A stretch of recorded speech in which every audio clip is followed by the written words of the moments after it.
Друзья, привет! Ура, амигос! Вы на канале Big Trip Vlog, а мы находимся в Эквадоре в лагуне Килатоа. И вам покажем сегодня, как до нее добраться.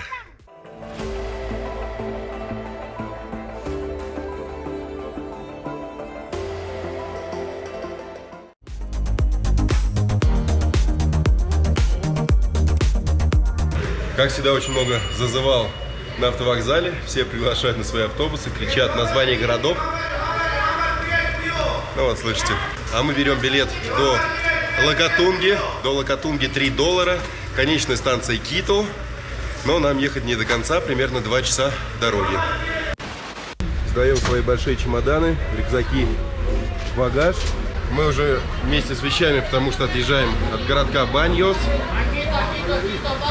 Едем в Лакатунгу, а потом уже в Кито.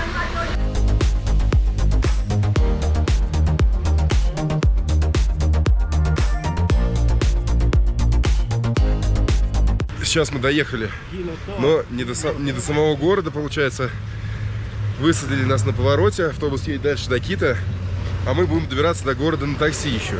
$4 за такси нам объявили, поэтому учтите, что автобус едет не до самого города Лакатунга, а до какой-то развилки, где автобус едет дальше уже на Кито, а вы можете либо здесь на такси, как мы, либо искать какой-то попутный уже местный автобус, чтобы добраться до города.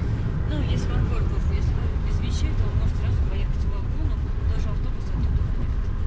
Ну, в принципе, да. Но поскольку нам надо в город, нам надо в терминал оставить там вещи, и потом мы из этого терминала отправимся в Кито, то мы едем в город.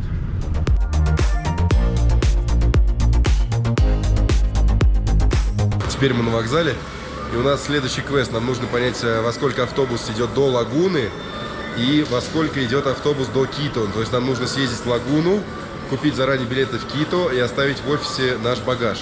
То есть вернуться после лагуны и сесть на автобус до Кито. И нам надо сейчас все эти вещи совместить, понять, во сколько они будут. Главное, оставить свой багаж в офисе, где мы купим билет. Поэтому все это сейчас нужно решить, понять, где это делается.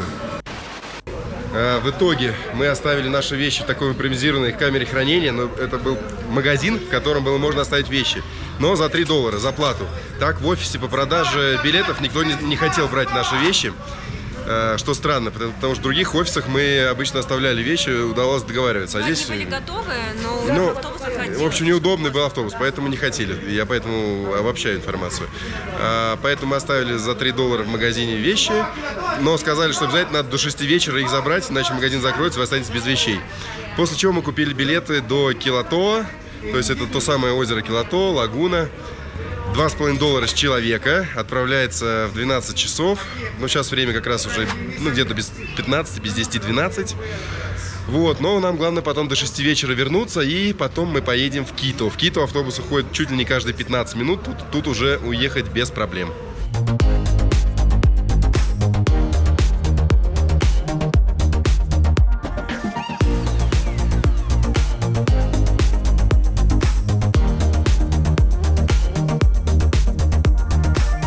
Проехали мы 1:45 на автобусе до города Килатоа. И теперь еще при входе, заплатив $2 с человека, идем в сторону одноименного озера. По пути встретился еще один пункт контроля. Здесь проверяют билет, за который вы только что заплатили $2. Плюс еще нужен паспорт. Отмечают каждого входящего. Вот мы паспорта свои забыли, но сейчас попробуем на фотографии как-то показать их. Взяли? Да, все-таки взяли мы паспорта, поэтому мы молодцы. Записали наши данные. Ну, в какой-то, даже не тетрадь, какой-то планшет. Вот, цивилизация. И сказали идти до лагуны от этого пропускного пункта 3 минуты всего. Весь этот путь мы проходим через деревушку с одноименным названием, видимо. Небольшую горочку. И надеемся уже скоро увидеть лагуну. По пути нам встречается вот такой вот интересный лама или альпака, но скорее всего лама. Ну и оборудован, видимо, знаешь, для фотографий, либо каких-то поездок даже. Как седло на нем сверху лежит эта красная материя.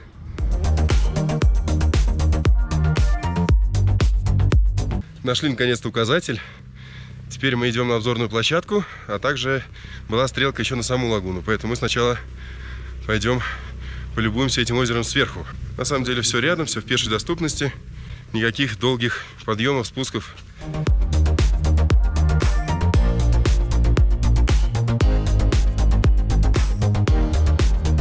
Такой шикарный вид открывается с этой обзорной площадки на озеро, которое находится на высоте 3800 метров, имеет округлую форму и бирюзовый цвет воды. Ну а само озеро располагается в кратере вулкана, который извергался 800 лет назад, и теперь здесь такая красота.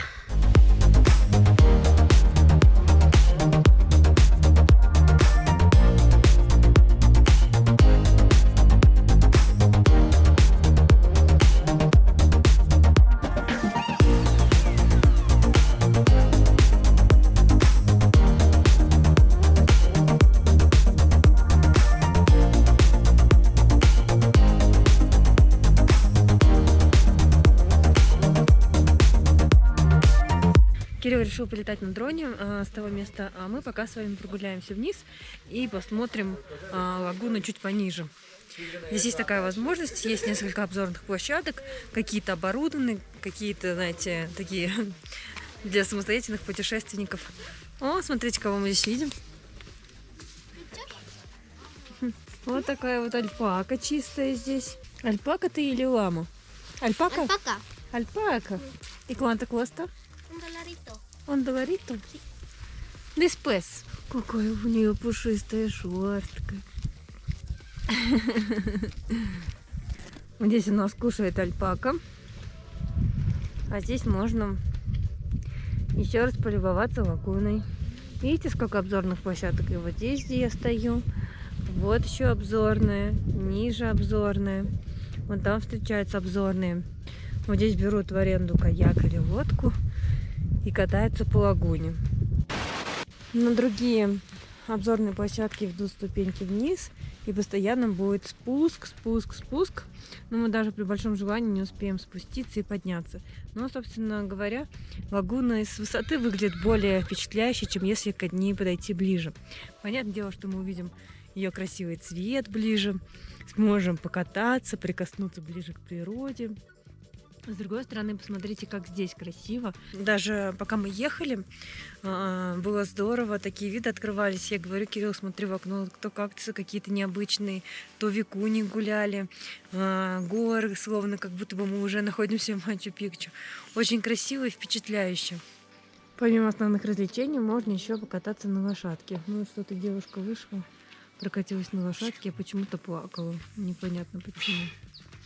Может быть, от красоты здесь вокруг. Я еще на одной обзорной площадке. Вид на лагуну практически не меняется. Она становится только все ближе и ближе.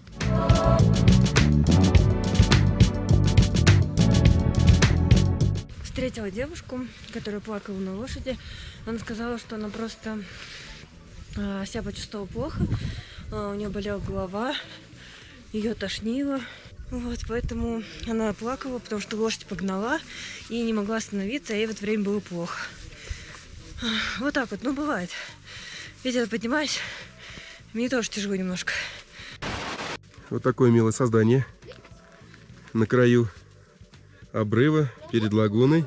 Сейчас будем фотографироваться с тобой, дружочек. Вот так вот я буду обнимать всех альпак. Ай! Затискала ты его совсем. Со всех сторон такой он теплый, шерстка нежная. Как всегда, очень громкие южноамериканцы. Провели мы около часа, наверное, на площадке. То есть мы дольше добирались до самой лагуны, но все равно полюбовались ею. Нам повезло то, что облаками она еще не была укутана, да. Да, потому что сейчас видно, что так облачно, туман везде. Да, мы когда уже уходили, облака уже потихоньку укутывали эту лагуну, озеро. Поэтому хорошо, что нам удалось сверху полюбоваться, потому что вниз мы спускаться не планировали. Хотя мы знаем, есть смельчаки, которые спускались вниз и даже плавали в этой лагуне, хотя это запрещено по правилам. Вот. Но сейчас уже обратно возвращаемся в город, в Лакатунду возвращаемся, а там уже будем садиться на автобус до Кито. покажем вам по-прежнему весь путь, потому что мы добирались сюда из Баньоса. А большинство все-таки добираются из Кито, потому что Кито более популярный, все-таки столица Эквадора, поэтому... Либо даже ездить на дневные экскурсии в лагуну. Да, но самостоятельно добраться очень просто, легко. Автобусы в Эквадоре очень хорошо развиты. Сейчас, друзья, мы уже в другом автобусе до Локотун, где мы ехали больше 2 часов, поэтому хорошо, что заранее выехали. Приехав на вокзал, мы забрали свои вещи, сходили в магазин, купили кое-что поесть. И сейчас уже в автобусе до Кито.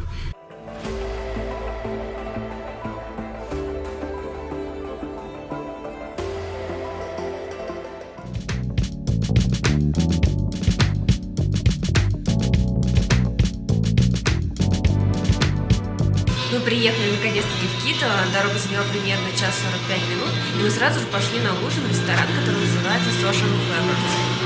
Первая наша закуска, которую мы пробуем, это яйца с интересным соусом, во фритюре, обжаренные. То есть для этого подобных яиц мы не пробовали. Пробовали разные там интересные, обычно на завтрак. А тут на ужин, но решили поэкспериментировать сегодня.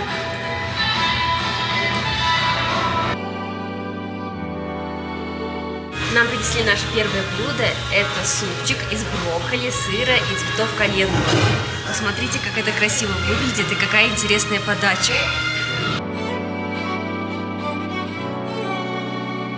Суп больше похож на обычное пюре брокколи, но очень вкусное и нежное. Сыр придает особый вкус этому блюду.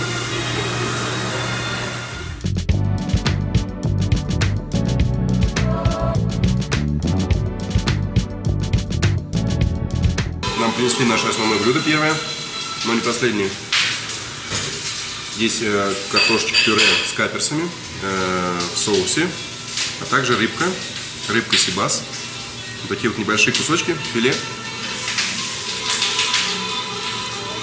Очень вкусно, нежно, прям тает во рту.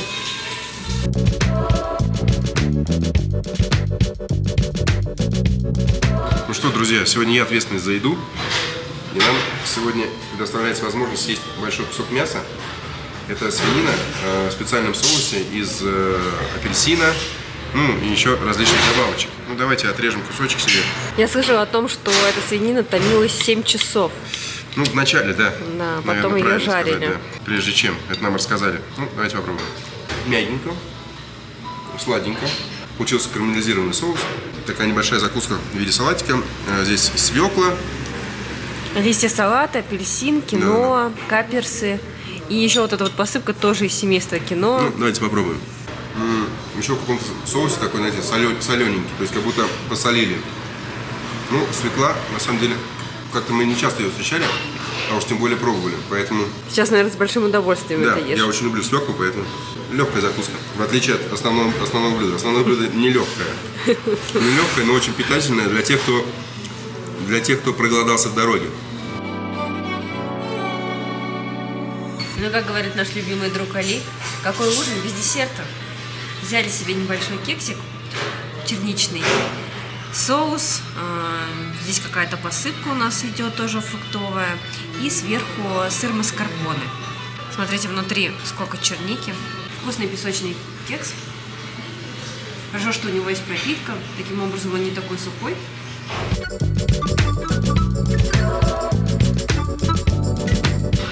Ну все, поели мы на славу. Обязательно заходите в этот ресторан, также плотно кушайте. Все контакты этого ресторана мы оставим в описании под роликом.